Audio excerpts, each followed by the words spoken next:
Hello people. I believe that you are well. Mimi mko salama sana katika mtandao. Vile vile kwamba naomba kwamba muwe makini sana katika jambo linaloenda kuachilia katika mtandao huu wa Facebook, TikTok and YouTube at Solomon Mutembei.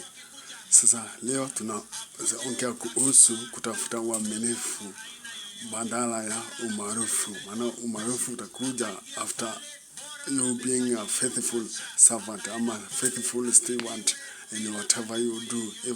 Kama utakuwa mwaminifu kwa kidogo kile ambacho licho nacho na kugawa kwa wale ambao wasio na kitu, hatimaye utachagua maarufu. Maana Kristo Yesu aliaminika kwa kazi aliyotumwa na Mungu muumbaji wa yote, na akaaminika kwamba akatukomboa sote. Kwa hivyo tukue waaminifu, kwa sababu umaarufu tutapata baadaye. Maana kuzidisha katika mambo na uaminifu tunasaidia watu, na watu wanazidiwa ya mambo ambayo tunayofanya katika kutokana na mioyo yetu. Maana mioyo yetu ndio inasukuma yale ambayo tunayofanya katika uaminifu wetu. Ukiona katika kitabu cha Joshua chapter 1 verses 1 to 2 inaeleza kwamba Joshua alikuwa mwaminifu punde Musa alipofariki dunia. Joshua aliaminika kwamba akachukua wadhifa huo wa uaminifu wote na akaongoza Waisraeli mpaka nchi ya ahadi kupitia Yordani. Kwa hivyo uaminifu ulimfanya akakuwa maarufu kwamba akaweza kubomoa kuta zote za Yeriko.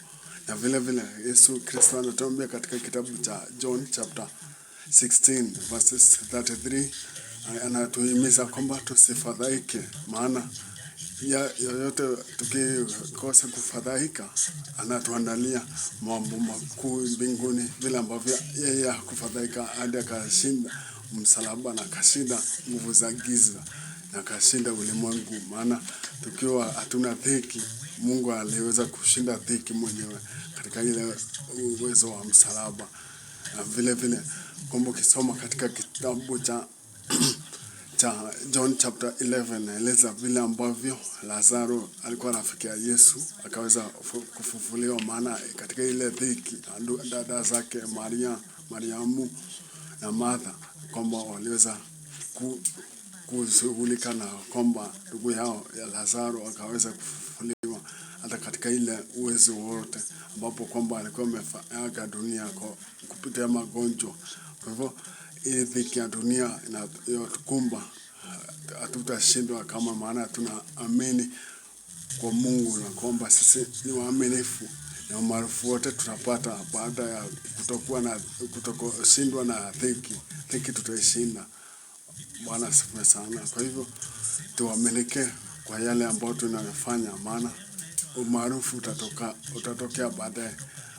Tusitafute umaarufu zaidi ya kuwa waaminifu kwa shughuli zote tunazofanya, ama yote tunayofanya katikati ya wenzetu hawa ambao tunaokaa ulimwenguni humu. Tukue watu, tuzidi kuwa watu, baadaye tuwe wacha Mungu, ili kwamba utu wetu ukaonekane katika mambo yote tunayofanya. Tusiwache wengine waangamie kwa mambo yanayoangamiza dhiki za dunia, kuvunjika moyo. Tusifadhaike tena. Uaminifu wetu ukaonekane kwa huduma zote tunazotoa, au sio? Asante sana, mbarikiwe. God bless you and my people. Msifadhaike tena, ninawaambia asante.